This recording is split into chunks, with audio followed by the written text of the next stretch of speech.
Farmers have got a lot of concern out there at the moment. We're in a low price situation just because of last year's supply and a world supply.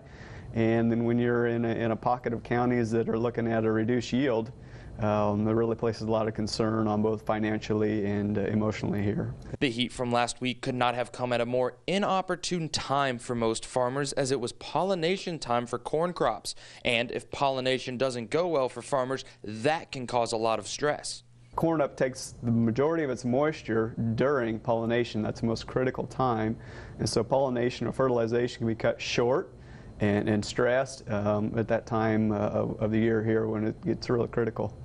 We may be in a drought now, but at the beginning of the planting season, that wasn't necessarily a bad thing for farmers.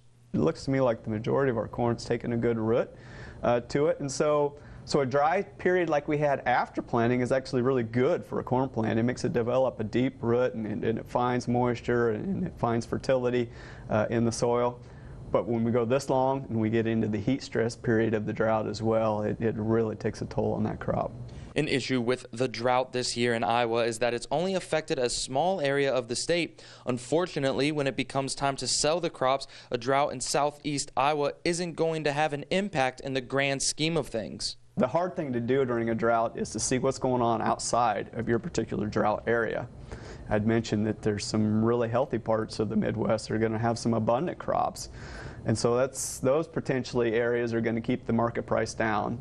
And so it's real risky to hold on to your, what we think of being few bushels in hopes that the price would come up because you're in a drought and a reduced yield.